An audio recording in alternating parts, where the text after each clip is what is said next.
protège comme la prunelle de ses yeux. Il me relève, il me garde dans les cieux. Mes ennemis ne dominent pas sur moi, car c'est l'Éternel qui décide. Cette grâce, papa, c'est une grâce ce matin encore, une grâce renouvelée. C'est une position que tu nous donnes encore. C'est une grâce par la foi que nous avons obtenue. Nous sommes graciés par cette foi. Merci Père pour cette rencontre, pour ces beaux jours que tu prépares pour nous. Amen. Amen. Moi, je vous invite ce matin à vous asseoir. Amen. Aujourd'hui, ce n'est pas comme tous les jours. Aujourd'hui aussi, c'est un nouveau jour. Hier était un autre jour. Aujourd'hui aussi, c'est un autre jour. Mais aujourd'hui, c'est un jour qui est spécial. Mon frère Salomon, sois le bienvenu. Shalom à toi. Aujourd'hui, étant donc un jour spécial, pour ceux qui ont les Bibles messianiques, nous sommes dans la paracha 20. Tézabel qui veut dire tu ordonneras. Donc dans le livre de Exode chapitre 27, le verset 20. Au chapitre 30, au verset 10.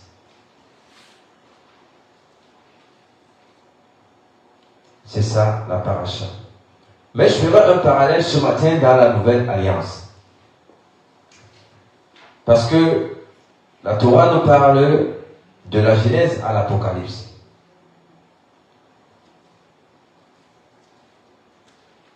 La Nouvelle Alliance ici, je vais faire un commentaire de 6 à 7 minutes. Dans 1 Pierre chapitre 2, le verset 9.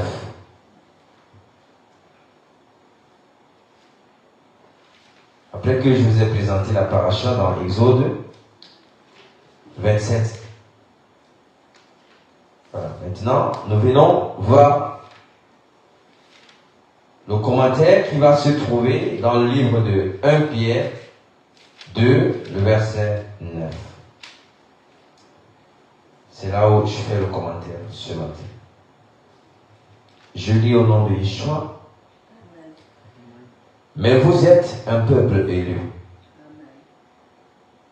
Les Kohanim du roi, une nation sainte, un peuple acquis de Dieu. Pourquoi?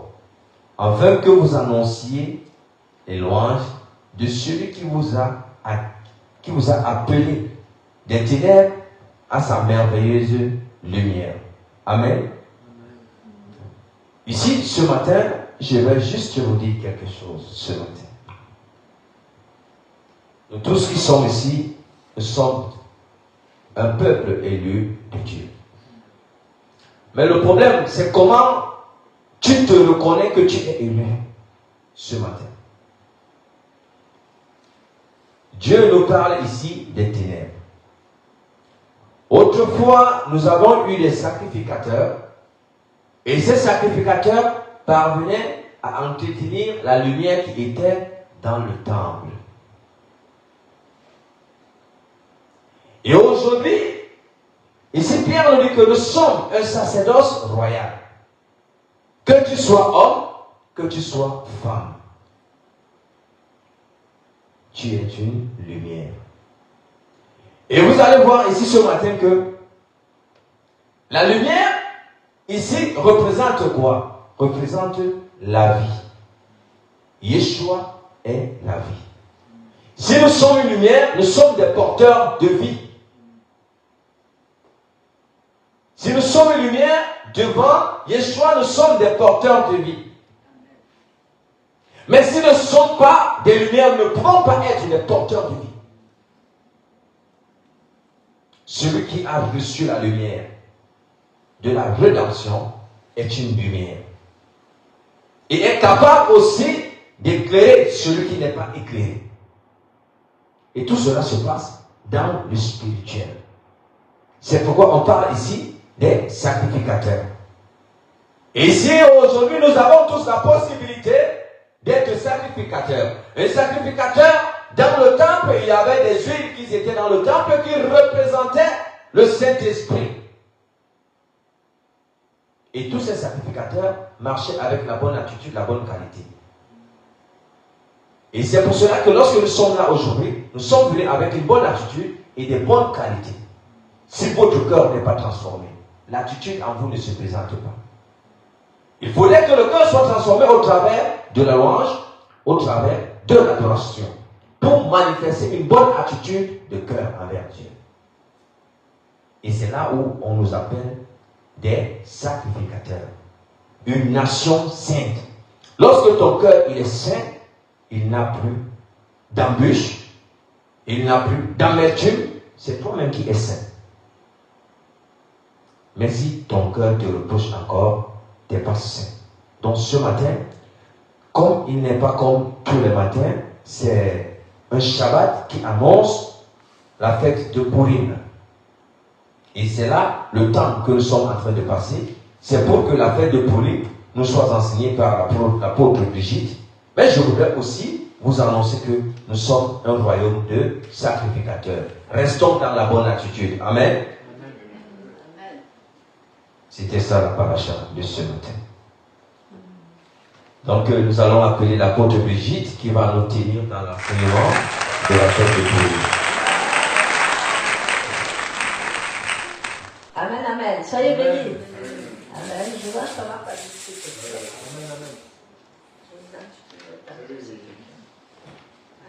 Alléluia.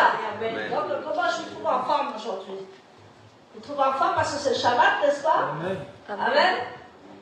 Est-ce que je peux avoir un amen? Amen. Vous avez des beaux sourires sur votre visage. Alléluia. Amen. Parce que j'ai mis mon chapeau, vous ne vous souvenez pas? D'accord. Alléluia. Soyez bénis. Bonjour Ivan, comment vas-tu? Très heureuse que tu sois parmi nous. Tu es une bénédiction. Alléluia. Les enfants sont toujours une bénédiction parmi nous. Amen. Donc nous allons préparer cette fête. Donc cette fête va se passer le lundi, là. Ce lundi et ce mardi. Amen. Lundi c'est le 1er et mardi c'est 2 mars. Alléluia. Donc, nous allons, parce que c'est Purim, n'est-ce pas, nous allons jeûner le lundi 2 mars. Amen. Nous allons jeûner le lundi 2 mars de 4h53 à 18h15. Amen, vous avez marqué. Nous allons jeûner parce que c'est Purim, c'est le jeûne d'Esther. Donc, le jour de Purim, nous allons jeûner pour justement faire la fête le mardi 3 mars. Parce que le mardi 3 mars, ça sera la délivrance des Juifs.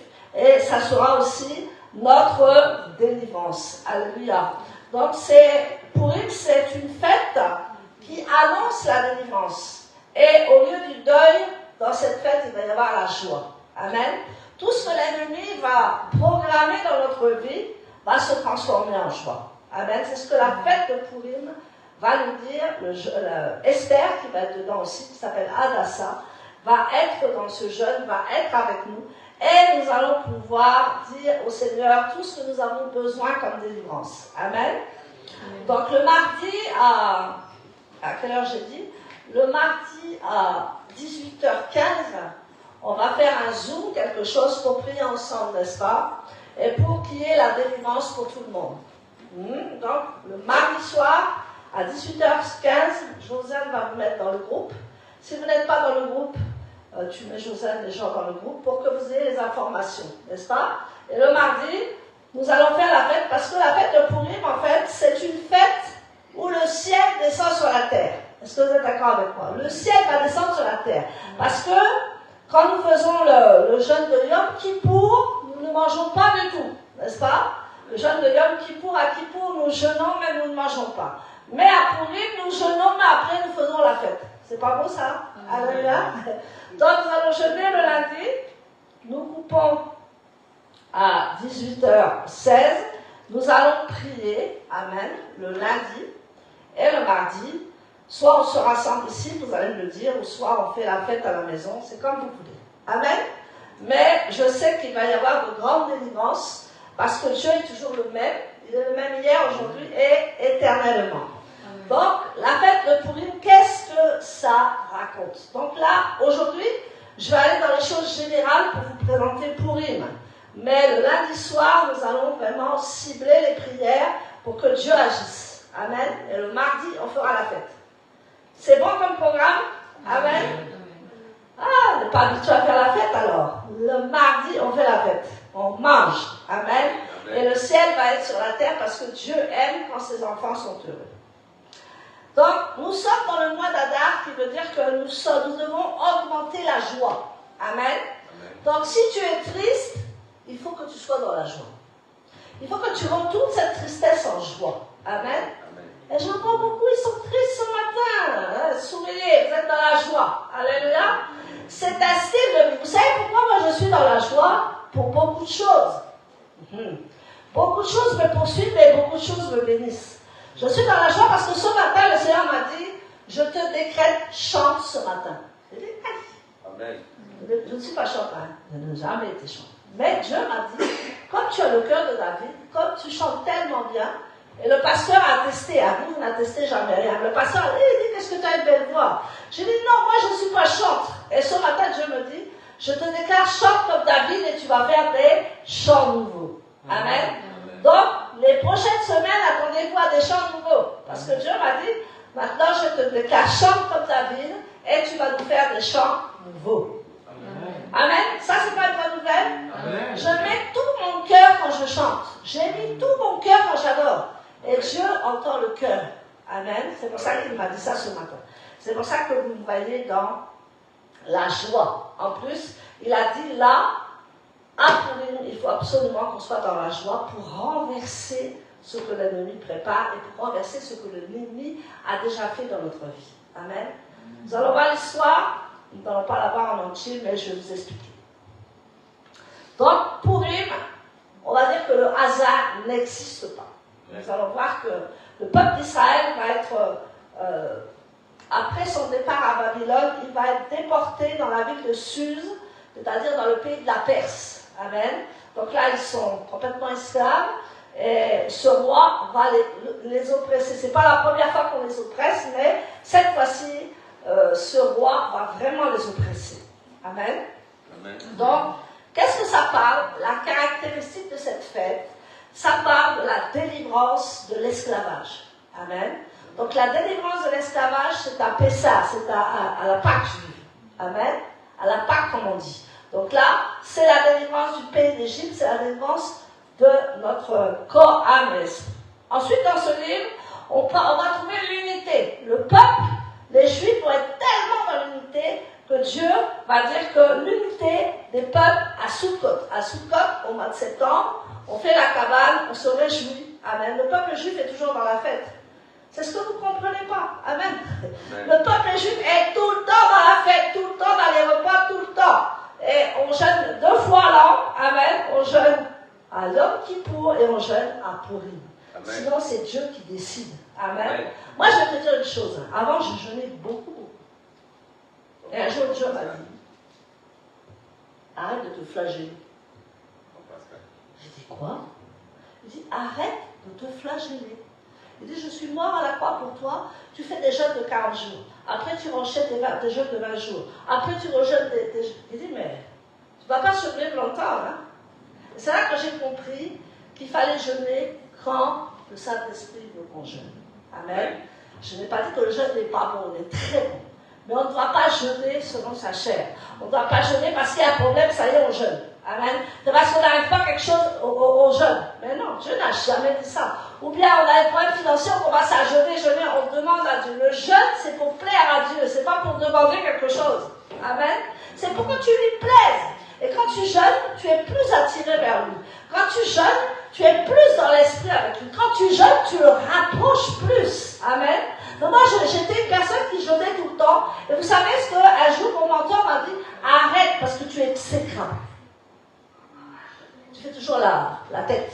Amen. Tu es toujours crispé. Tu es toujours... Dieu ne veut pas nous voir comme ça. Dieu veut nous voir heureux. Amen. Mais quand il nous impose les jeûnes, il faut le faire. Quand Dieu dit tu jeûnes, tu jeûnes. Ça, c'était un petit apartage. Amen. Donc, on trouve l'unité des peuples à Sukkot. On voit le jugement de la vie et de la mort avec le décret de Haman, nous allons le voir. Haman va écrire un décret et il va influencer le roi de Perse, il va influencer le roi pour que ces gens-là soient tués le jour d'Adar. On dit on va exterminer tous les juifs. C'était un peu la Shoah de maintenant. Amen.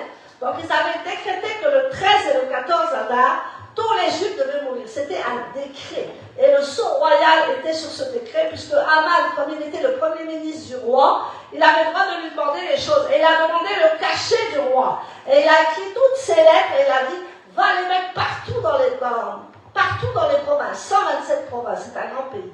Et dans ces 127 pays, il y a 127 contrées. Il va dire que tous les juifs, le 13 et le 14, on les assassine. Ils vont mourir.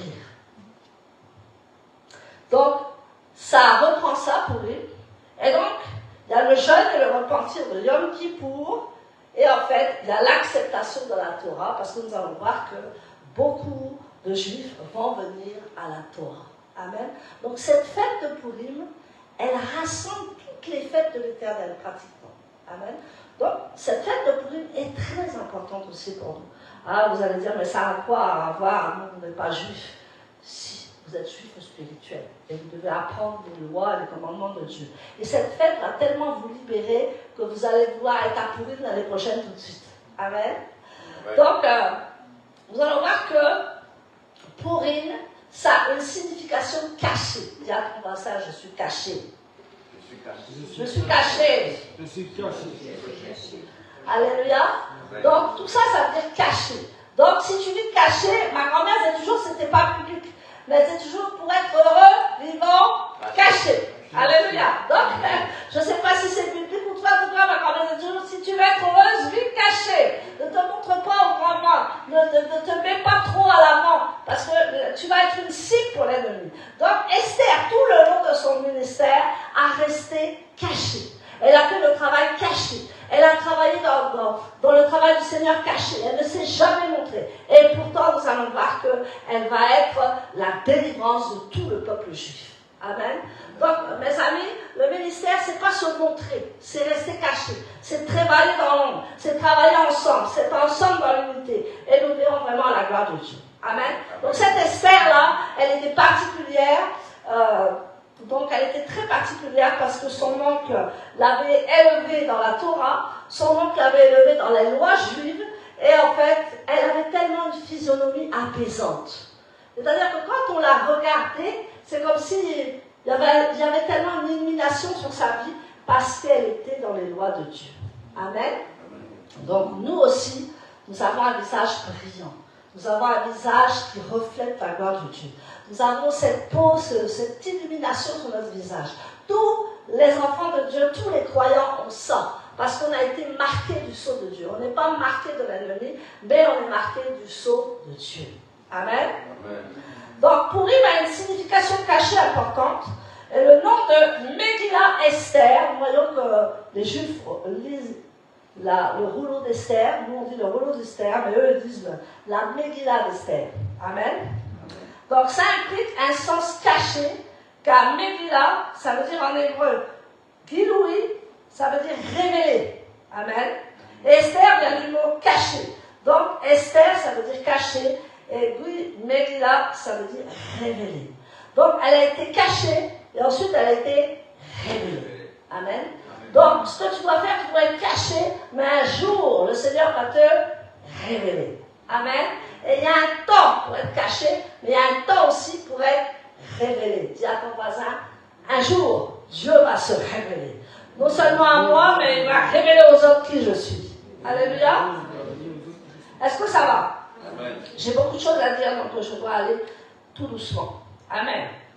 Donc, le livre d'Esther, comme je disais, c'est un livre complètement codé. Il y a des codes partout. Si tu ne sais pas lire la Bible, tu vas survoler le livre d'Esther et c'est parti. Amen.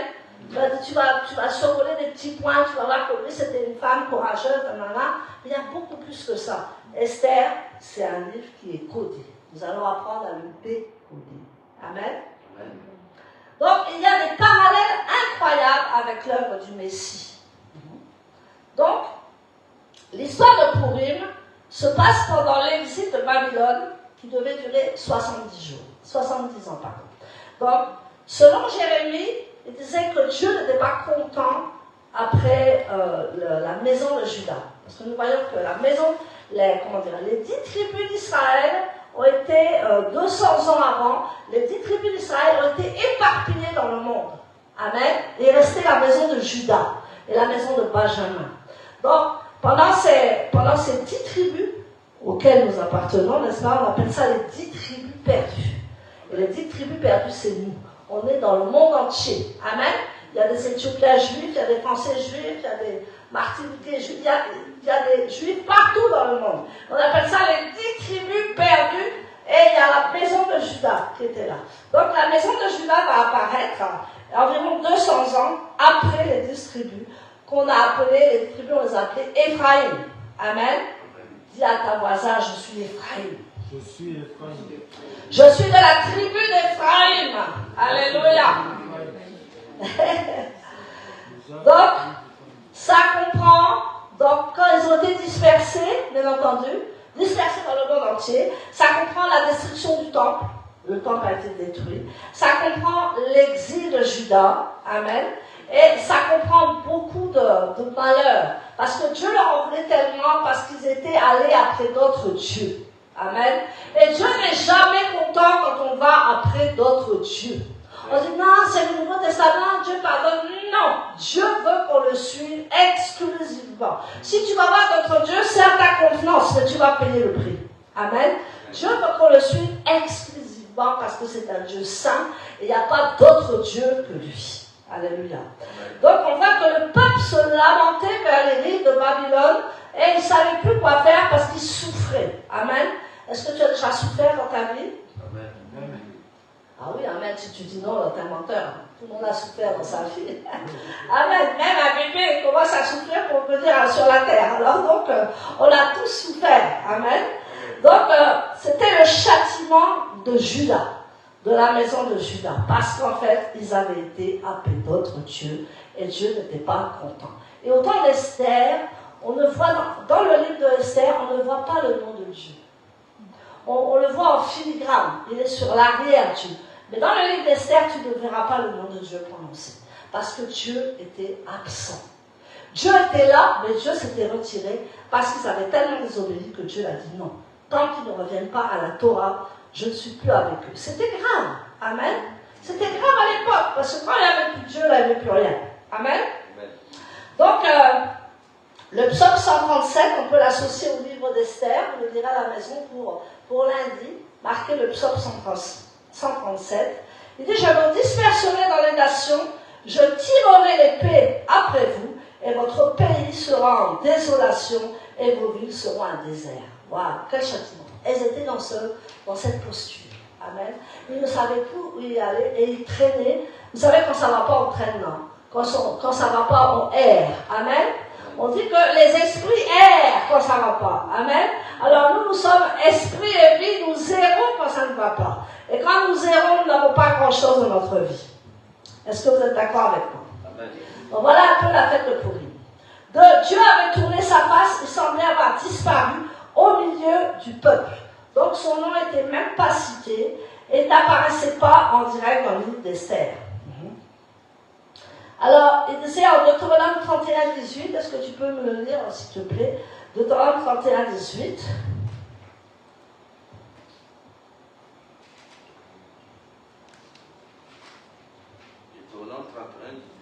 Deutéronome 31-18, oui. Je lis au nom de Yeshua.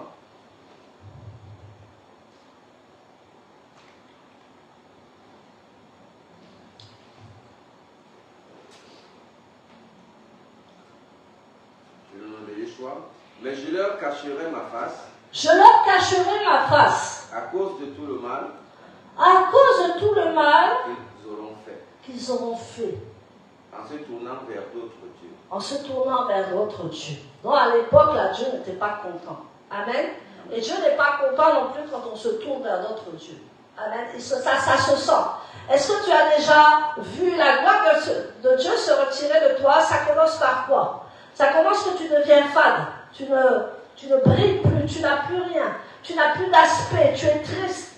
C'est que la gloire de Dieu s'est retirée de toi. Et là, la gloire s'était retirée du peuple d'Israël. Amen. Donc, il dit qu'ils étaient en état de dormir. On appelle ça en hébreu la dormita. Ça veut dire ce que ça veut dire. On étudiera aussi la dormita. La dormita, c'est un état spirituel où Hachem ne semble pas être présent. Amen. C'est-à-dire que la dormita, en fait, tu es avec Dieu, mais tu n'es plus avec Dieu. Dieu est là, mais il n'agit plus.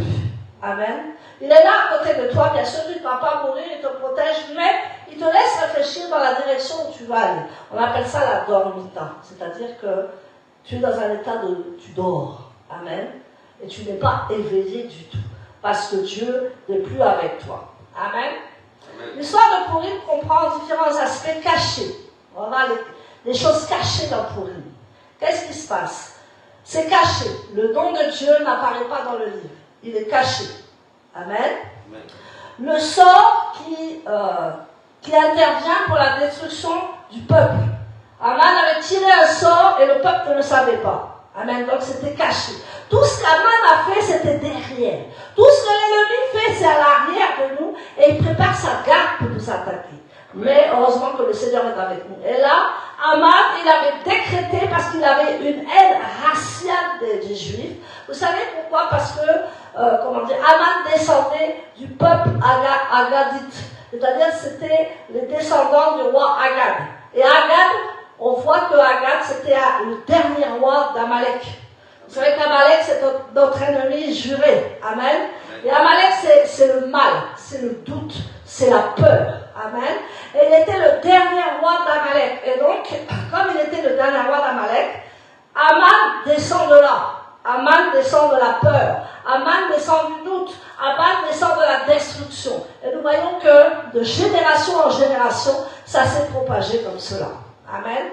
Nous le lirons tout à l'heure. Donc, nous voyons que tout ce qui était sort, c'était Aman qui avait calculé ça et il présentait ça au roi doucereusement. Amen. Il dit, tu vois les Juifs, ils font toujours la fête. Les Juifs là, ils ne travaillent jamais. Les Juifs là, ils ne t'obéissent même pas. Il allait raconter. Tu vois, il dit, à Sukkot, 8 jours. À Pâques, 8 jours. C'est vrai en plus. Et pendant les fêtes, ils font rien. Ils mangent, ils font la fête. Et ils prient que pour eux. Donc il a commencé à bourrer la tête du roi. À mettre en évidence que les Juifs ne doivent plus exister. Ça commence comme ça. Ton ennemi commence comme ça aussi. Amen. Il dit, regarde là, elle est bonne à rien, regarde ça, regarde ça, regarde ça. Et il te remplit la tête. Et même tu vas juger ton frère ou ta soeur. Amen. Tu vas dire, ah, moi je donne ma dîme. Alléluia. Moi je donne ma dîme. Moi je donne ma dîme. Et lui donne pas sa dîme. Et tu vas commencer à te comparer aux autres. C'est là que c'est dangereux. C'est là que Dieu ne veut pas. Parce que tu n'es pas juge. C'est Dieu l'Éternel qui est juge. Alléluia. Monsieur le papa, amen. Amen. Donc, l'identité d'Esther qui va rester cachée jusqu'au dénouement de l'intrigue. Amen. Esther va rester cachée 9 ans. Pas une journée, 9 ans. Parce qu'on lit l'histoire comme ça en vitesse. Mais Esther va rester cachée 9 ans. Qu'est-ce qu'elle a fait pendant 9 ans? Elle était dans un harem royal. Elle était, la reine. Mais le roi n'était pas juif. Le roi, lui, il avait ses intrigues. Le roi, il avait ses débandades. Le roi, il avait ses orgies, on va dire. Le roi, il avait tout. Et elle devait tout supporter. Amen. Et pendant ce temps, elle faisait Shabbat. C'était interdit. Elle faisait Shabbat. Elle disait à ses servantes, toi tu... Parce qu'elle ne voyait plus les jours. Bon, toi là, c'est lundi. Toi, c'est mardi. Toi, c'est mercredi. Toi, c'est jeudi. Toi, c'est vendredi. Et toi là, c'est le Shabbat. Amen. Donc à tout moment, ses servantes la servaient et elle savait exactement le jour du Shabbat. Et elle faisait Shabbat caché. S'il arrive, déjà, vous ne faites pas Shabbat, mais s'il arrive une persécution, là, vous êtes tous planqués. Vous ne faites plus Shabbat du tout. Amen. Shabbat, c'est une alliance avec Dieu. Amen. Shabbat, c'est quelque chose que, si on ne fait pas, on n'est pas en règle avec Dieu. C'est dans le 4e commandement des 10 commandements. Amen. Donc, nous devons faire Shabbat. Et voilà qu'elle faisait Shabbat. Elle enseignait ses servantes. Amen. Elle faisait des ralotes, elle enseignait ses servantes. Et ils priaient ensemble. C'est pour ça que quand elle a pris le jeûne d'Esther, elle a dit quoi? roi, moi et mes servantes, nous allons jeûner. Si elle n'avait pas eu ses servantes avec elle, les servantes c'était qui? C'était des Égyptiennes, non? Amen. Les Égyptiens là-bas qui faisaient le Shabbat. Voyez comment tu peux retourner l'affaire? Comment tu peux convertir les gens? Comment tu peux faire de ton monde un monde pour Dieu? Amen. C'était vraiment quelqu'un qui marquait, qui marquait le peuple, qui marquait. Vous savez, parce qu'elle était plaisante de figure. C'est pas qu'elle était plus belle qu'une autre, mais elle rayonnait. Elle faisait les choses avec calme. Elle était souple. Elle n'était pas gna grognon. Elle était souple. Elle suivait le Seigneur. Elle faisait le Shabbat. Et pendant tout cela, ça a agrémenté son règne. Ça a agrémenté sa cour. Amen. Si toi, on t'enferme avec des personnes, je suis sûr que tu vas devenir musulman. Amen. Non, je rigole. Les musulmans sont bien, il ne faut pas les critiquer. Donc, mais je suis sûre, est-ce que tu vas encore faire Shabbat? Je veux vous faire rigoler, mais est-ce que tu vas encore faire Shabbat? Si on t'interdit de faire Shabbat, est-ce que tu vas encore le faire? Est-ce que tu ne vas pas le faire? Vous savez, quand les otages ont été pris là, le 7 octobre 2023, ils ont fait Shabbat. Amen.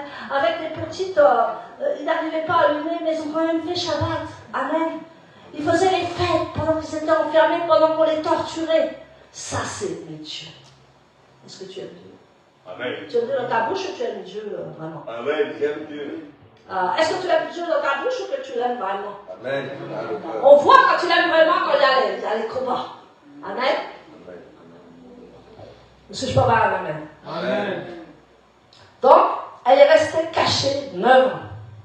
Et bien sûr, après, ce qui a été caché, c'est Mardoché. Mardoché, lui, il est arrivé comme une bombe à retardement, mais il a quand même fait son travail. On l'appelle Mardokai. Mardokai est arrivé quand tout presque était fini. Vous voyez les femmes sont devant, les hommes sont à l'arrière. Non, je rigole. Alléluia. Amen. Je vais passer, hein, Oscar m'a programmé, hein? Sur TikTok, c'est ça? C'est la première fois.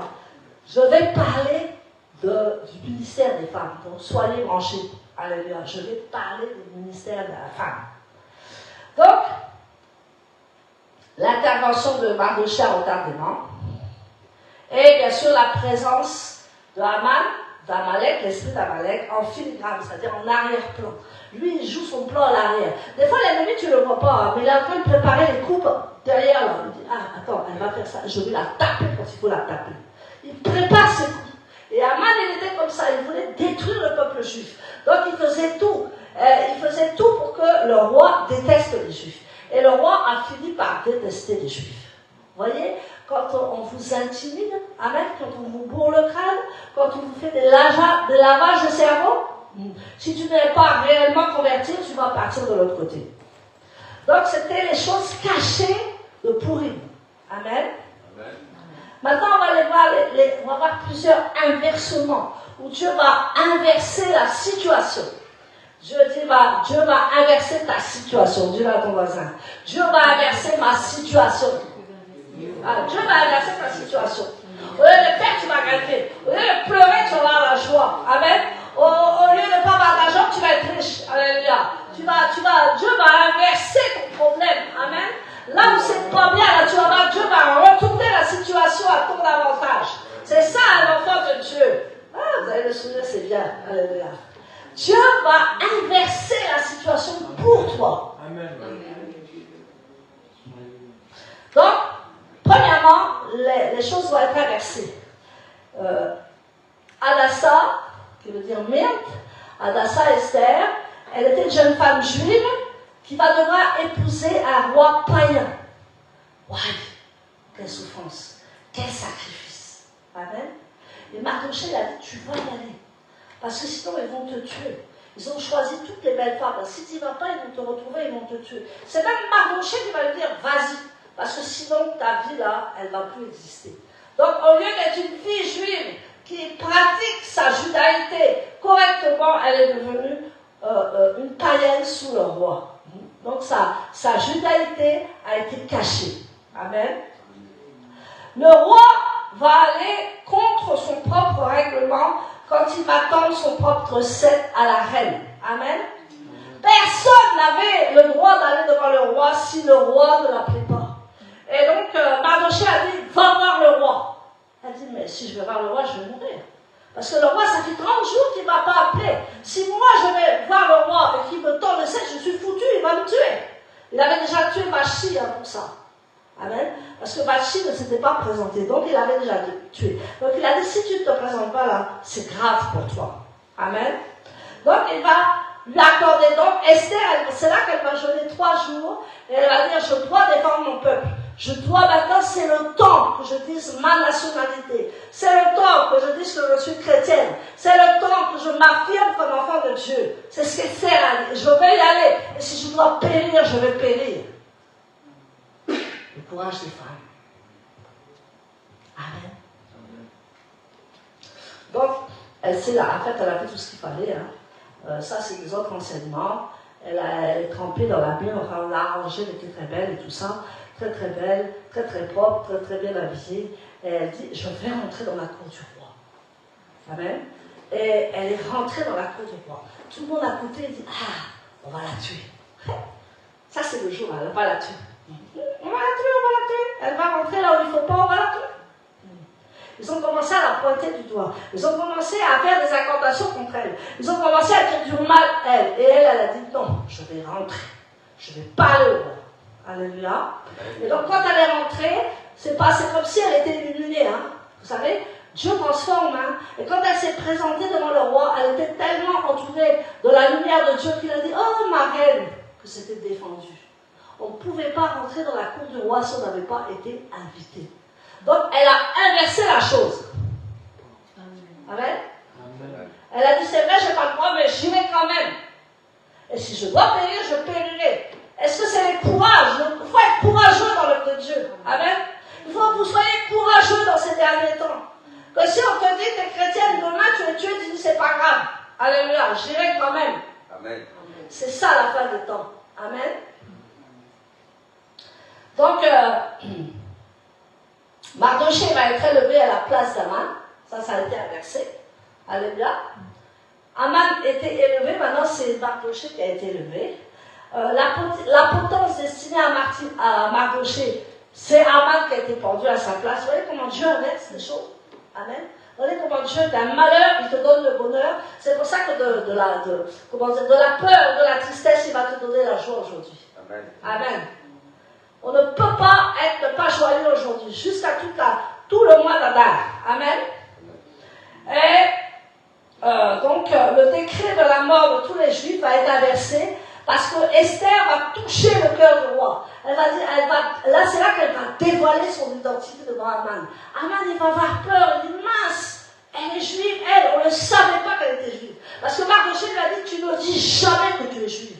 Jusqu'au temps voulu, Mardochée était prophète. Il savait que, c'est pour ça qu'on dit que non, il a donné la reine comme ça. Pas du tout, il était prophète Mardochée. Il savait qu'il y a un moment, la reine allait retourner la situation et que les Juifs vont gagner la bataille. Amen.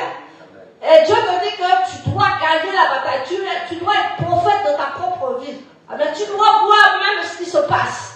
Et quand ils ont fait ça, ça a été inversé. Au lieu que les Juifs soient tués, c'était les Perses qui étaient tués. Le roi a dit, je ne peux pas enlever le décret parce que ça a été par un sceau royal, mais vous pouvez vous défendre. Et là, les Juifs se sont défendus, ils ont gagné la bataille. Amen. C'est pas bon ça? Amen. Donc, le 14 Adar, au lieu de devenir un jour de deuil, va devenir un grand jour de joie. Amen. Parce que c'était ce jour-là, on avait décidé de tuer tous les Juifs, la Shoah. Alléluia. Mais Dieu a retourné la situation. Donc, c'est vrai que tu peux avoir des situations difficiles dans ta vie. Amen. Mais Dieu veut les renverser. Dieu veut tourner au bien. La Bible dit que ceux qui croient en Dieu, tout ce que Dieu fait est bon et tout concourt au bien de ceux qui aiment Dieu. Peut-être à l'apparence, c'est pas bon, mais tu vas voir, ça va devenir bon. Amen. Peut-être à l'apparence, ça t'est foutu, mais non, c'est pas foutu du tout, ça commence. Hein, comme le chant, j'aime beaucoup le chant, c'est pas fini. Amen. Et moi, je le chante dans ma chambre. Je le chante dans ma chambre, je dis, c'est pas fini. Voilà. Je dis, c'est pas fini. Alléluia, ça commence. Et c'est comme ça que tu fais. Non, mais il faut être dans la joie, non? Amen. Et ta joie est tellement communicatrice. Ta joie va faire que l'ennemi va se sauver de chez toi. Parce qu'il ne peut pas supporter la joie. Il veut que tu sois triste. Il veut que tu souffres. Et tu dis, oh non, je souffre.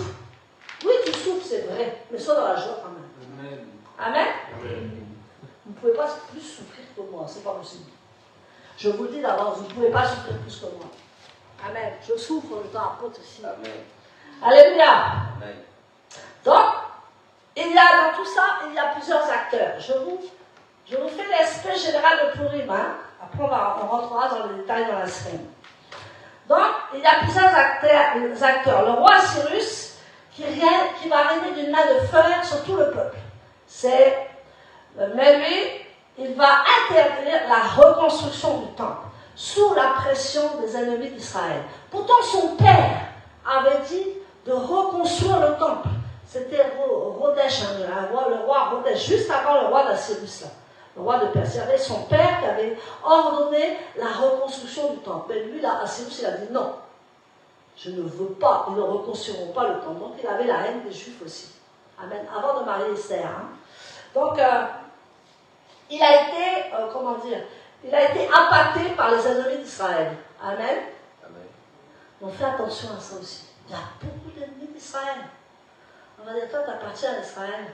On va commencer à te dire des choses, te monter la tête. Non, on ne va pas là-bas, c'est pas bien. Amen. Ils sont sous la loi, ils sont pas sauvés. Ils sont ci, ils sont ça. L'ennemi travaille comme ça. Parce que l'ennemi ne veut pas qu'on connaisse la vérité. Et donc, le roi Cyrus avait été impacté par les ennemis d'Israël. Et comme il était pauvre, comme il était, c'était pas un homme, c'était une mauviette, il a dit oui. Amen. Un vrai homme ne va jamais changer d'avis. Amen. Amen. Une vraie femme ne va jamais changer d'avis. Amen. Ne va jamais changer d'avis sous la pression.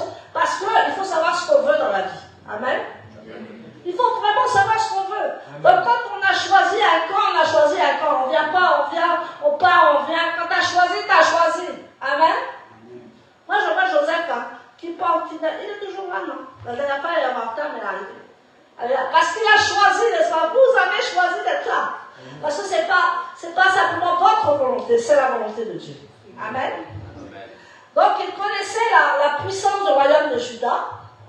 Le roi avait connu le royaume de Juda, il avait connu Salomon, il avait connu toute la puissance de la maison de Juda, mais lui, il va défier l'Éternel. Amen. Amen. Tout ça par rapport à nos ennemis. Alléluia. Donc, il a connu la gloire de Salomon, il a connu l'histoire du premier temps, il a connu la gloire de l'Éternel. Il y a des gens qui voient la gloire de l'Éternel, mais qui ne croiront pas en vous. Amen.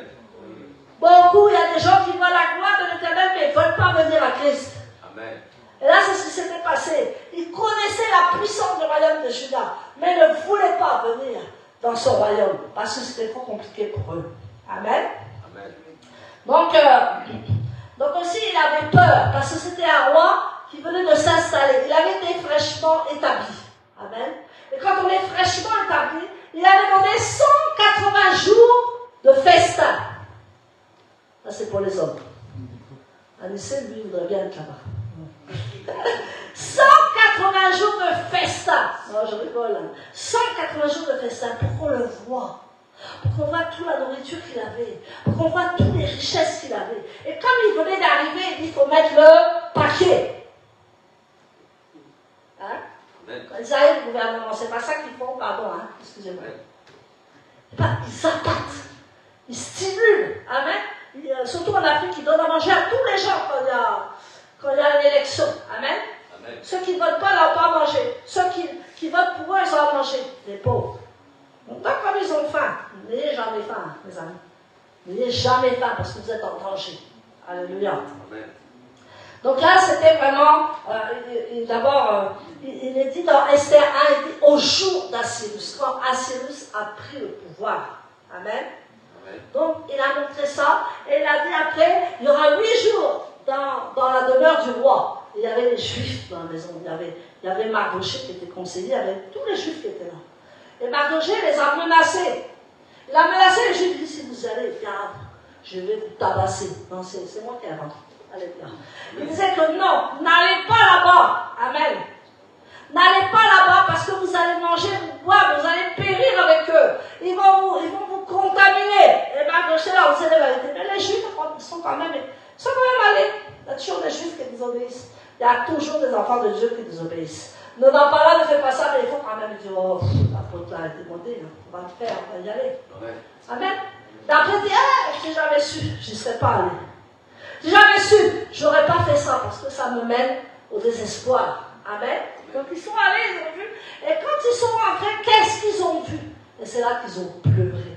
La destruction du temple, ce roi avait pris tous les ustensiles en or, il avait pris même la tenue du Kohen Gadol, le grand prêtre. Amen. Ils avaient ces vêtements-là. Et qui est-ce qui apparaît avec cette tenue? Le roi Cyrus. Il avait la tenue du Kohen Gadol. Il avait les ustensiles en or pour boire. Et c'est là que les Juifs sont complètement été par terre. Ils ont dit, c'est pas vrai.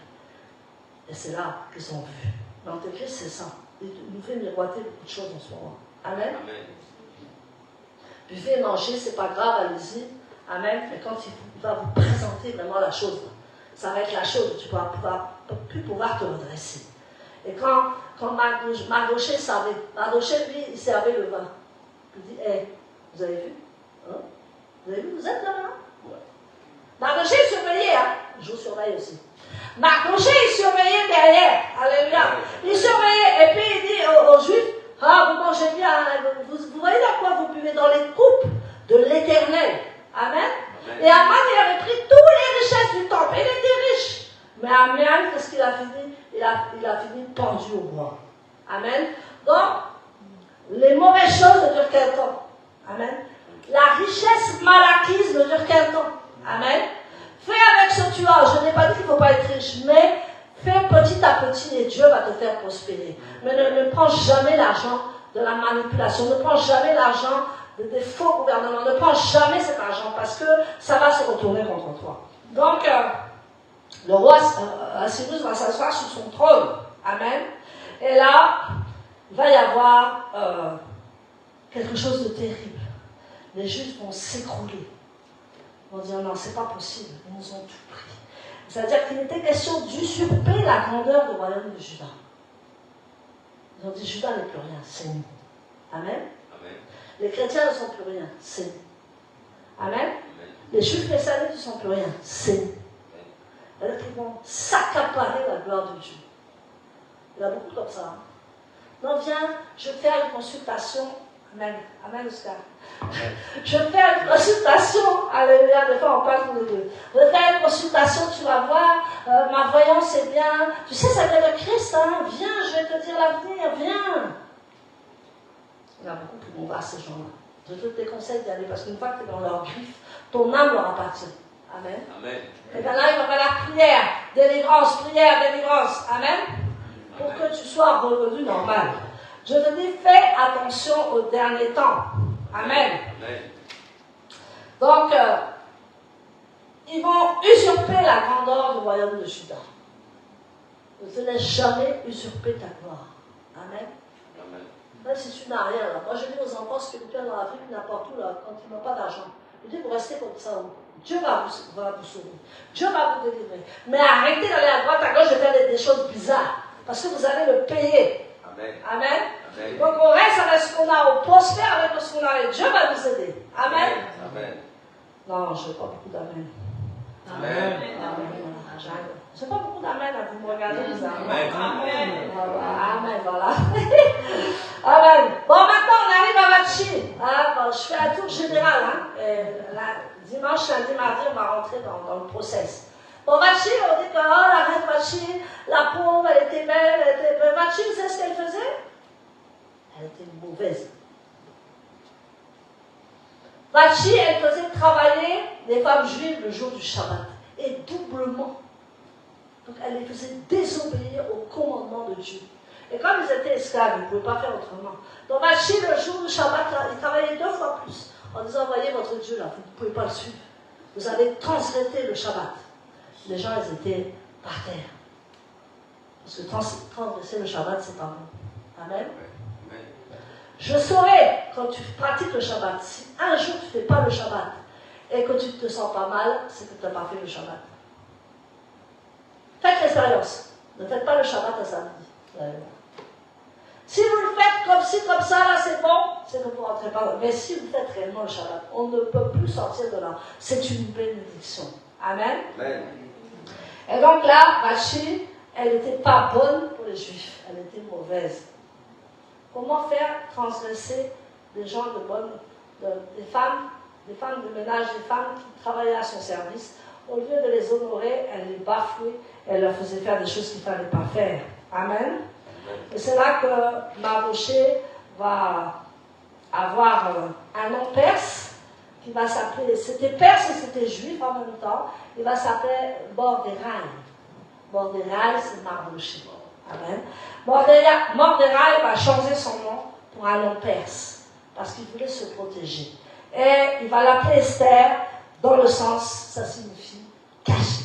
Esther, ça signifie caché. Amen. Donc elle devait cacher ses origines jusqu'au temps voulu par Dieu. Donc, le temps de la rédemption est aussi caché. Esther, c'est une figure du Messie. Amen. C'est une figure cachée du Messie. Parce que le temps de la rédemption est aussi caché. On voit aussi que l'identité du Messie est cachée jusqu'à ce que le temps vienne. Amen. Nous, on sait qui est le Messie, c'est Yeshua Mashiach. Mais beaucoup ne savent pas qui est le Messie. Ils savent pas. Ils attendent le Messie, mais ils ne savent pas qui. Mais nous, on le sait qui est. On sait que c'est Yeshua Mashiach. Jésus en français. Amen. Alléluia. On sait que c'est lui le Messie. Mais beaucoup de nations ne le savent pas. Même Israël ne sait pas qui est le Messie. Amen. Amen. Même les nations arabes, bon, ils se doutent, parce que les Arabes sont... Non, ils ne savent pas non plus. Mais ils sont intelligents quand même. Donc personne ne sait, mais la rédemption est là. Donc, on dit que, qu'est-ce qui a trouvé grâce aux yeux de Dieu? On dit que Esther a trouvé grâce aux yeux de Dieu. Amen.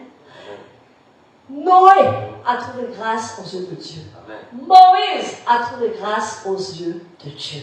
Amen. Et quand on trouve grâce aux yeux de Dieu, on est vraiment des personnes bénies. C'est là où on veut, c'est là où Dieu va nous utiliser pour mettre sa grâce. Amen. Donc comme j'ai dit, elle organise le Shabbat, elle a sacrifié toute sa vie juive, elle a mis sa vie juive de côté puisqu'elle était mariée avec un païen. Amen. Mais on savait que c'était que pour un temps. Amen. Donc elle avait un travail à faire à l'arrière, comme je vous ai dit. Elle travaillait pour que le roi de Perse soit avec elle. Amen. Amen. Donc tu peux être avec quelqu'un de mauvais, très mauvais. On dit non, je vais divorcer parce qu'il n'a pas la même religion. Tu n'as pas la foi.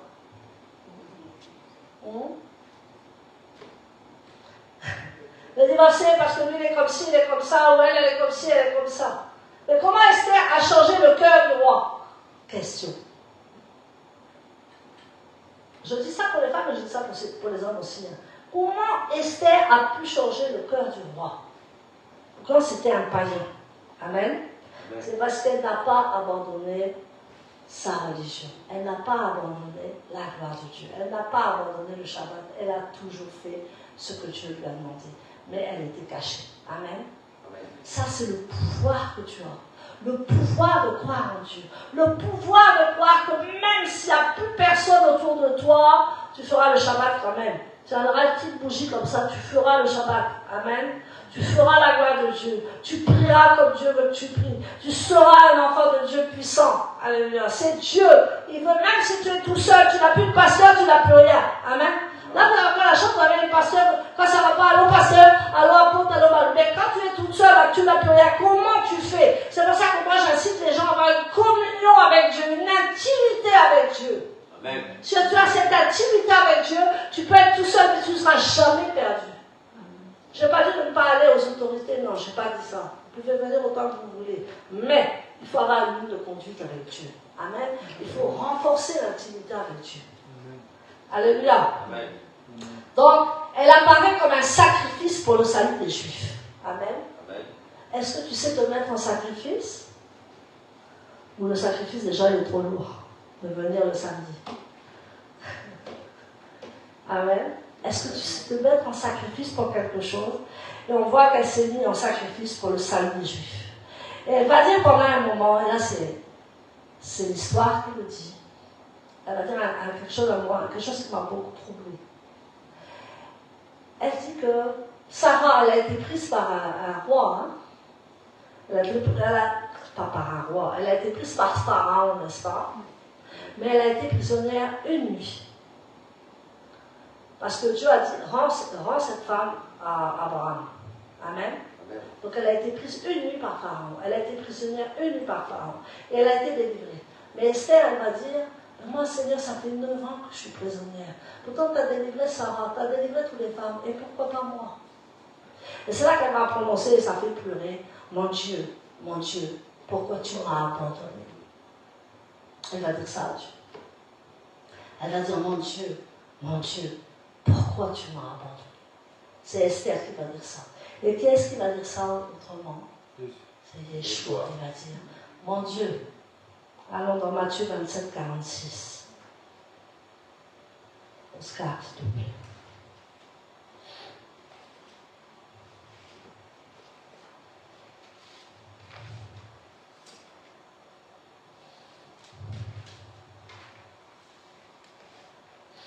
Alléluia. Matthieu 27, 46, je crois, si j'ai bien noté. Oui, 46. Vers 3 heures, Yeshua poussa un grand cri. Élie, Élie, lama sabachthani. Mon Dieu, pourquoi m'as-tu abandonné? Amen. Amen. Donc là, Esther va dire la même chose que Yeshua. Mon Dieu, pourquoi tu m'as abandonné à un païen?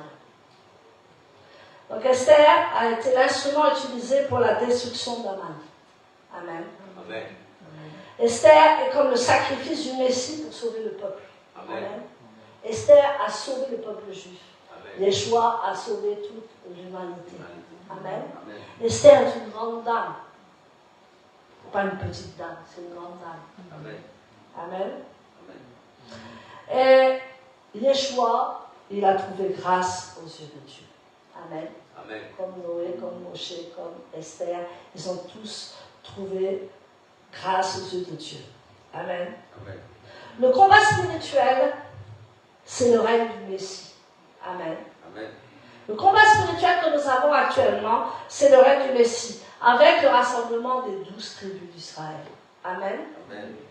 Donc, il y a la maison de Judas qui est là, il y a Benjamin qui est là, les 10 tribus doivent se rassembler avec les 2 autres, ça fera les 12 tribus. Ça, c'est le combat final. Amen. C'est le combat spirituel que nous menons actuellement pour que toutes les tribus d'Israël soient rassemblées. C'est pour ça que je vous dis, vous êtes des juifs spirituels. Amen. Parce que vous faites partie des 10 tribus. Et il y a la maison de Judas et Benjamin qui font partie des autres tribus. Alléluia. Donc, qu'est-ce que Dieu veut nous dire? C'est que Dieu veut nous dire qu'il aime tout le monde. Amen. Amen. Et qu'il veut sauver tout le monde. Qu'il veut qu'on soit dans la joie, qu'on trouve son équilibre en Yeshua, qu'on trouve sa joie. Amen. Si vous ne faites pas le travail de Dieu avec passion, ça sert à quoi? Amen. Moi, quand je viens en culte, je suis comme une petite fille. Mais vous ne savez pas ce que j'ai traversé dans la semaine. Peut-être le vendredi soir, j'ai eu plein de problèmes. Peut-être même le samedi matin, j'ai eu plein de problèmes. Mais je suis là dans la joie parce que c'est le Shabbat. parce que c'est le jour de l'Éternel qui l'a fait, parce que nous lui appartenons, parce que il est notre passion. S'il faut être passionné pour les choix, si tu n'es pas passionné, apprends à être passionné pour lui. Parce que si tu fais ça pour faire pour les hommes, tu ne vas rien gagner. Amen. Je te dis, mon frère, ma soeur, si tu fais pour les hommes, là, si tu fais quelque chose dans notre ministère, c'est bien sûr, c'est pour nous, c'est pour moi, mais c'est surtout pour Dieu. Alléluia. Amen. Ne travaille jamais pour un homme, travaille pour Dieu.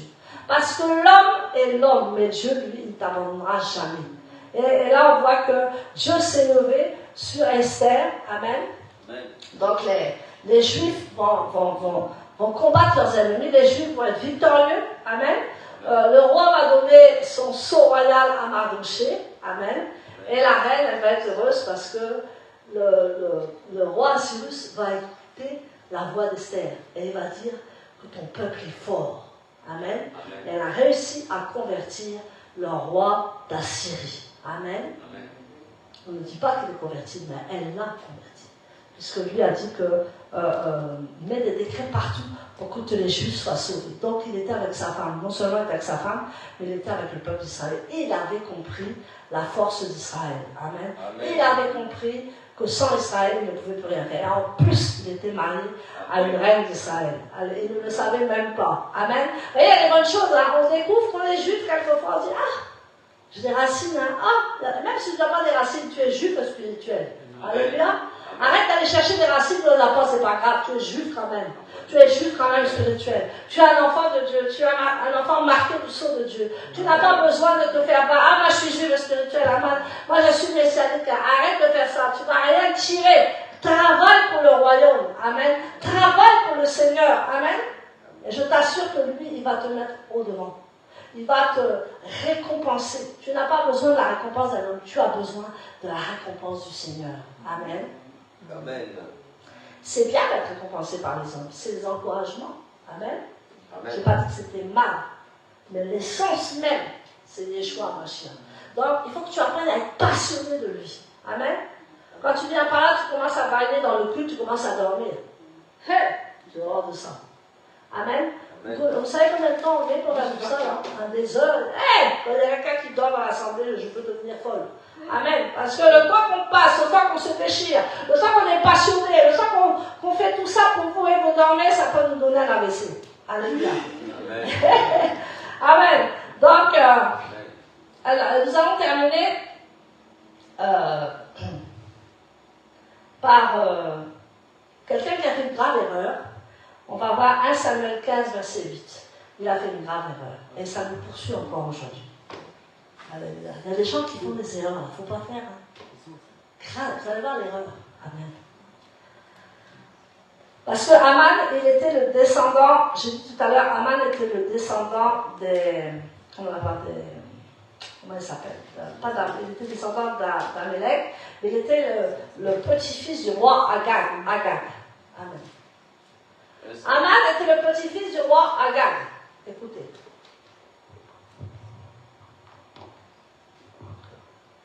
Oui. 1 Samuel 15, verset 8, c'est ça? 1 Samuel 15, 8. Ou avant, je ne sais pas, hein, tu vois comment tu dois lire. Okay. Il prit vivant Agag, roi d'Amalek. Oui, roi d'Amalek. Mais il extermina entièrement tout le peuple. Ouais. En les passant au fil de l'épée. Cependant, Shaoul, c'est Saül, le roi Saül. Et le peuple épargnèrent Agag.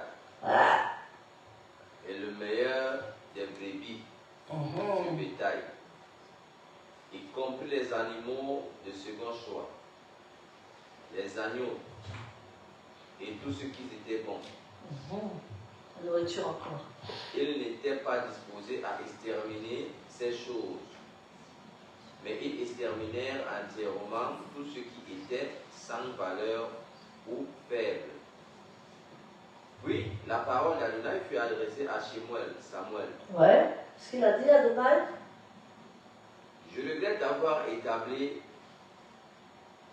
Shaoul, roi, car il s'est détourné de moi et n'a pas obéi à mes ordres. Ceci attrista beaucoup Samuel. Ouais. Et il cria à Adonai toute la nuit. Samuel se leva le bon matin pour rencontrer Shaoul. Cependant, on dit à Samuel, Shaoul est venu à Carmel pour si... On va arrêter là, ils diront l'histoire après. Amen. Amen. Donc, nous voyons le roi Saül. Amen. Amen. Il avait le roi Samuel et puis il y avait ce roi qui était là. On devait exterminer tout. Amen. Amen. Il avait dit d'exterminer les bêtes, les animaux, les enfants, tout exterminer. Mais qu'est-ce qu'ils ont fait? Qu'est-ce qu'il a fait, le roi? Le roi d'Agag, il n'a pas exterminé les animaux et puis il n'a pas exterminé le roi. Amen.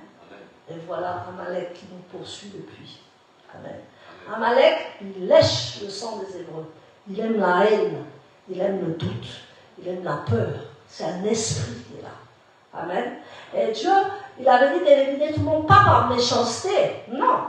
Parce qu'il savait que s'il ne faisait pas ça, l'esprit allait poursuivre de génération en génération. Et voilà ce que Saül a fait une erreur. Amen. Saül n'a pas obéi entièrement à Dieu. Et voilà pourquoi on est dans des états pareils. Un homme qui désobéit à Dieu, il peut avoir vraiment sur toute cette génération quelque chose de terrible. Amen. Donc c'est pour ça qu'il dit que le Seigneur dit que l'obéissance vaut mieux que les sacrifices. Amen.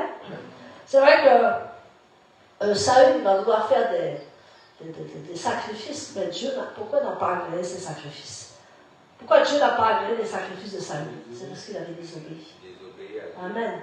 Il n'avait pas exterminé le dernier roi d'Amalek. Amen. Et c'est pour ça qu'on parle encore d'Amalek de nos jours. Amen. Amalek, c'est l'antisémitisme. Amalek, c'est la peur. Amalek, c'est le doute. Amalek, c'est tout ce qu'on veut dans le terminal du mal. Amen. Donc, quand Dieu nous dit de faire quelque chose, ça peut paraître difficile d'exterminer tout le monde. Mais encore pour la bouffe, hein, ils ont conservé les animaux. Amen. Attention à ce que tu manges. Attention à la nourriture. Attention à la gourmandise. Amen. Amen. Ils ont dit non, il y a des beaux chevrons, il y a des beaux choses comme ça, on va garder. Et pourtant, Dieu, il avait dit qu'il fallait tout sacrifier. Il fallait tout tuer. Donc, Amalek aussi est un descendant d'Ésaü. Le fameux Ésaü. Amen. Amen. Qui a combattu Isaac. Amen. Donc, tous ces descendants d'Ésaü font le mal. Ils ne sont pas équilibrés. Ils sont dans la haine, ils sont dans la peur, ils sont dans le doute. Ils t'effraient. Enfin, tous ces gens-là, là, c'est un esprit, c'est pas de leur faute, c'est les esprits qu'il faut combattre. Amen. Nous avons ce combat au nom puissant des choix. Donc, la dernière recommandation que je vais vous donner, c'est de supprimer le doute dans ta vie. Parce que quand tu as le doute dans ta vie, tu n'as pas la joie. Quand tu doutes de quelqu'un, tu n'as pas la joie. Tu dis, je fais attention à cette personne, hein, parce qu'elle est bien avec moi, puis derrière toi. Amen. Donc, quand tu regardes en face, et que tu commences à douter d'une personne, douter de quelque chose, la peur s'installe et il n'y a plus la joie. Amen. Dieu veut qu'on soit dans la joie avec les frères et sœurs. Dieu veut qu'on soit à la joie de notre assemblée. La joie est un facteur déterminant pour la joie. Amen. On doit avoir la joie. Et dès qu'il y a des doutes, dès qu'il y a de la peur, on n'est plus dans la joie. Amen. Et c'est cet esprit d'Amalek qui est toujours là. Cet esprit qui va te dire de mauvaises choses. C'est toujours qui va te dire d'aller dans le mauvais sens. C'est un esprit qu'on doit combattre à la fin du temps. Amen. Amen. Soit c'est le bien, soit c'est le mal. Amen. Amen. Donc voilà la fête de Pourim, donc ils ont... Et c'est le seul jour que le ciel descend sur la terre. Parce qu'ils ont mangé. Ils ont fait la fête. Ils se sont réjouis. Les Juifs ont gagné. Mardoché, à la place de Haman, a été Premier ministre. Et la reine a pris sa vraie place. Amen. Elle n'a plus été cachée.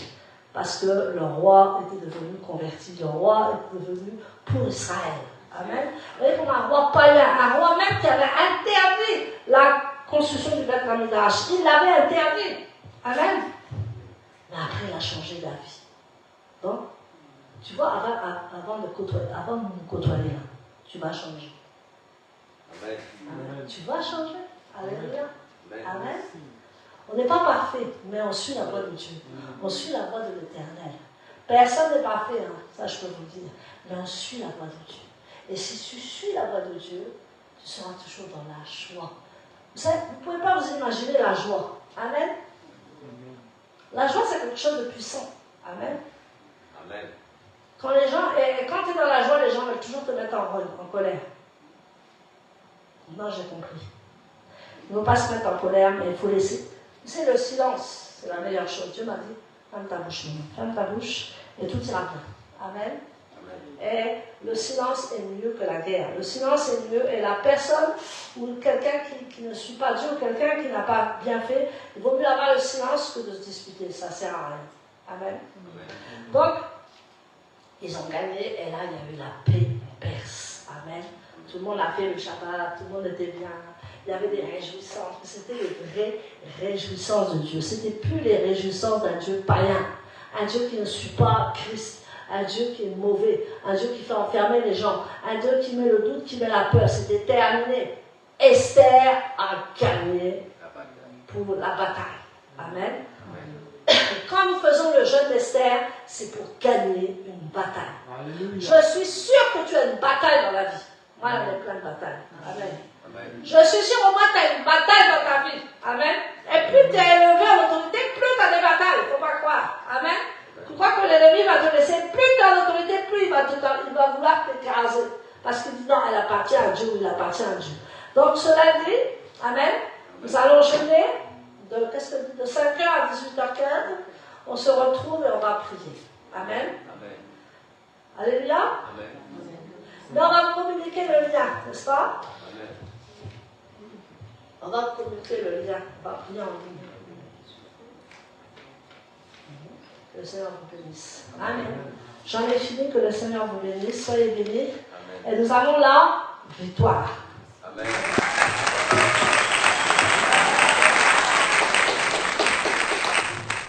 Alors nous allons passer maintenant au témoignage, les témoignages par rapport au message, ou bien par rapport à quelque chose que vous avez vécu pendant la semaine. Voilà, donc je vous invite à venir témoigner pour glorifier notre Seigneur. Alors, qu'est-ce qui veut venir témoigner? Ah ouais, moi je veux bien, je veux témoigner. Amen. Amen.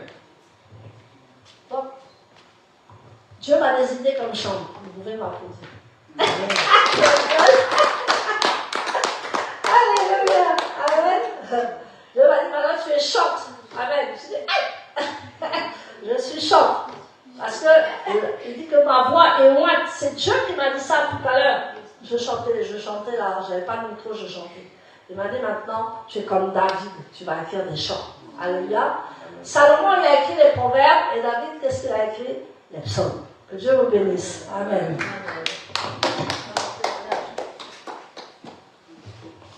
Alors, on va accueillir Florent, qui va partager son témoignage. Alors mon témoignage en fait c'était mon anniversaire cette semaine, lundi. Tu l'as pas dit, hein? Non, mais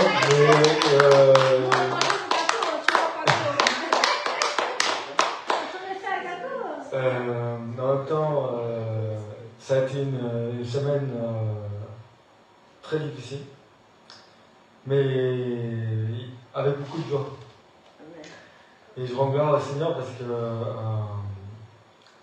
ça a été un peu comme si j'étais pressé et qu'il sortait de l'île de moi. Et vraiment, aujourd'hui, je comprends pourquoi en fait. Parce que ce qui arrive. Et aujourd'hui, c'était vraiment une révélation. Même ce matin. Et je rends gloire à Dieu. Je rends gloire à Dieu parce que. C'est des révélations. Ouais. Et vraiment, il a toute la gloire et vraiment tout l'honneur. Et il est glorifié pour tout. Amen. Amen, tu es béni. Témoignage. Non, c'est bon, il a. C'est bon. Ou tu nous le partageras après? Ouais. D'accord. Oui. Très bien, donc on va passer maintenant au temps des dîmes et des offrandes. Et aussi, on est là aussi pour bénir la main d'amour au Burkina Faso. La parole nous dit qu'on doit prendre soin des veufs et des orphelins. Donc tous ceux qui sont en ligne, vous pouvez aussi semer. Vous avez tout donc sur la page du Lion de la tribu de Juda. Voilà, vous avez toutes les coordonnées pour pouvoir aussi donner vos dîmes, donner vos offrandes, semer pour la main d'amour. Voilà, en toute chose, on doit semer avec, bien entendu, avec foi. Et le Seigneur, eh bien, il bénira. Amen. Il y a un verset biblique qui m'est venu dans le cœur. Pourquoi? Parce que la servante nous parle ici de s'aimer en fait. Vous savez, je vais vous dire quelque chose. C'est ce que nous, sacrificateurs, nous devons inculquer au peuple. Pourquoi? Parce que lorsqu'on demande à quelqu'un de s'aimer, s'aimer, ce n'est pas une obligation. Je veux que les gens ils l'entendent. Les gens ils entendent cela. Vous n'êtes pas obligé de s'aimer. Parce que Dieu s'aime plus que vous tous. Il n'y a personne parmi vous qui peut s'aimer. Personne parmi vous ne peut donner à Dieu. C'est Dieu qui vous donne. C'est pour cela que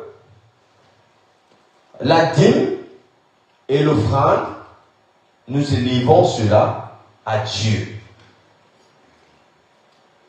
Vous ne levez pas la dîme à un sacrificateur.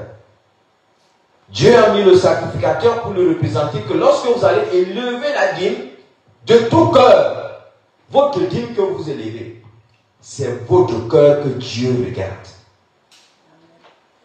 Dieu ne regarde pas ce que vous avez mis à l'intérieur, ce n'est pas le problème de Dieu. Mais vous, votre problème, c'est d'être béni en retour. Si le sacrificateur à qui vous déposez votre dîme, si cela n'a pas agréé à Dieu, vous rentrez sans bénédiction. Et vous n'avez même plus le travail. Vous n'avez même plus la multiplication de ce que vous avez donné. Il faudrait que nous soyons clairs là-dessus. Vous n'êtes pas obligé de donner lorsque vous êtes assis. Mais l'enseignement que le sacrificateur donne, c'est un devoir pour le peuple. Afin que le peuple marche selon les voies de Dieu. Parce que si nous sommes encore des Amalek aujourd'hui, ce n'est pas le problème de Dieu. C'est votre problème qui est assis, vous qui êtes assis là. Je vais vous dire ce que l'apôtre Paul dit. Dans ce verset, dans 1 Corinthiens 16, à partir du verset 1 jusqu'à 3. Écoutons ce que Paul dit à l'église. Pour ce qui est de la collecte, qui se fait pour le peuple de Dieu, nous sommes ici le peuple de Dieu. Je vous demande de suivre les mêmes instructions que j'ai données aux assemblées de Galaxie. Chaque semaine, au Mazet, Shabbat, que chacun de vous mette une somme d'argent de côté.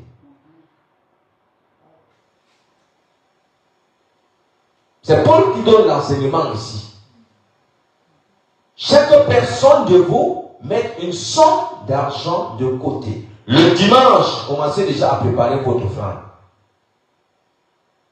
Même si c'est votre offrande, Dieu regarde le cœur.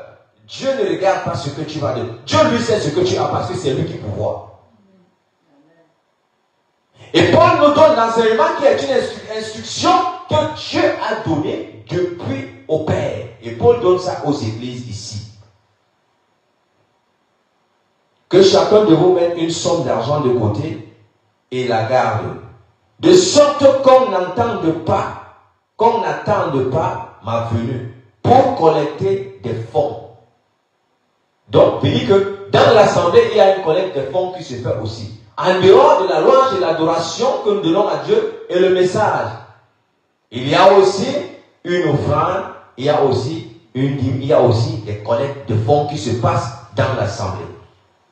Nous allons clôturer par le verset 3. Puis, lorsque je serai arrivé, je donnerai des lettres de recommandation à ceux que vous aurez choisis. Et je les enverrai à Jérusalem pour porter votre don. Donc, nous voyons ici que puisque la direction était à Jérusalem, où il y avait le pasteur, l'apôtre Jacques, il fallait que lorsque toutes ces assemblées de Paul devaient collecter, Paul avait déjà enseigné. Lorsque l'enseignement passe, on n'a plus besoin de venir vous dire que le temps, on vous enseigne encore. On n'a plus besoin de vous enseigner. Vous ne vous révélez pas, vous ne vous révoltez pas contre les sacrificateurs. Vous vous révoltez contre vous-même. Ce que nous avons trouvé, on ne peut pas déplacer. Nous ne pouvons que vous donner. Et maintenant, nous prions pour vous afin que vous soyez continuellement bénis dans votre œuvre que vous êtes en train de faire. Parce que c'est pour cela que j'ai dit ce matin, quand vous venez ici, vous venez pour être guéri.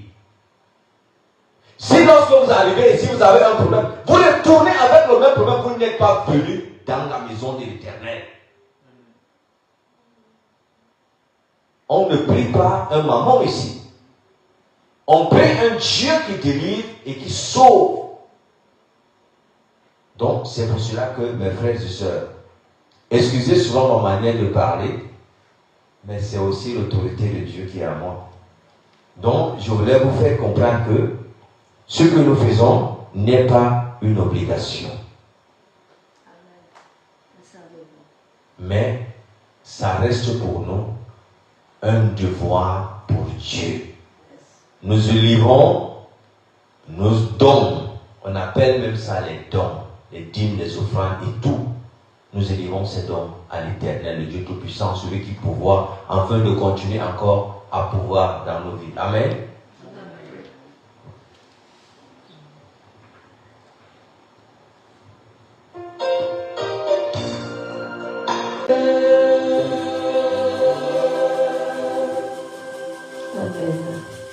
Seigneur, je te remercie pour toutes ces semences, Seigneur, qui ont été semées dans ta maison. Merci, Seigneur, parce que toi, tu connais les besoins de chacun de tes enfants. Et je prie, Seigneur, que tu arroses de cette semence, que tu la multiplies, Seigneur, au-delà, Seigneur, de nos attentes. Merci, Seigneur, de toujours pourvoir, Seigneur, aux besoins, Seigneur, de ta maison, de ta Kéila, Seigneur.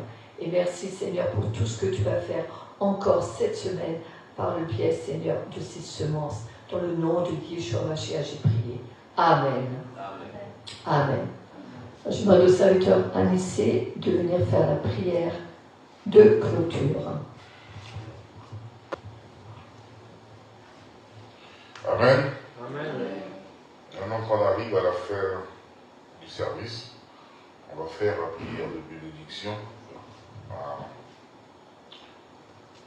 dans les deux langues. Et juste pour rappel, pour dire que nous l'avons 7 hier, dans le nombre 6 au 24, au 25.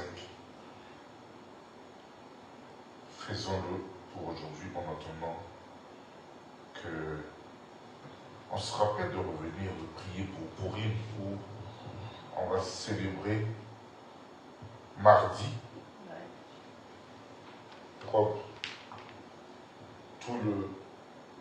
Toute la bénédiction que nous avons eue à travers ce qui a été enseigné ce matin. Yeverera Adonai Veigmera. Amen. Amen. Qu'Adonai te bénisse et te garde. Amen. Hier Adonai Pana Velera Veirunera. Amen. Amen. Qu'Adonai fasse briller sa face sur toi et te soit favorable. Amen. Issa Adonai Pana Velera Veisemelera Shalom. Amen. Qu'Adonai lève sa face sur toi, sa face vers toi et te donne la paix. Amen. Shabbat Shalom. Shabbat shalom. Alléluia. Amen. Alléluia. Amen. Donc on va s'organiser pour Pourim. Si vous êtes libre, mardi soir, on se rencontre ici pour manger ensemble, n'est-ce pas? Et lundi, on prie. Est-ce que vous êtes d'accord? Amen. Bon, j'ai qu'un Amen seulement. Amen. J'ai qu'un Amen. Amen. Amen. Est-ce que les femmes m'écoutent là-bas? Ils ne m'écoutent pas. Amen. Amen. Mardi soir, on est là. On prie. Amen. Lundi soir, on prie aussi. Amen. Ah maman, tu veux prier, je vois. Je vois que tu veux prier. Je me dis que tu veux prier. Amen. Donc, tu vois, on va prier. Amen. Mais Yeshua, de petites minutes, on va prier et puis après on fera le kiddush.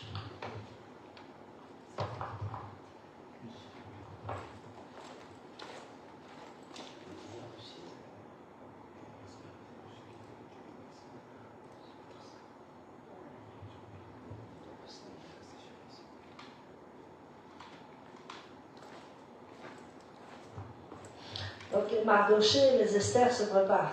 Amen. Amen.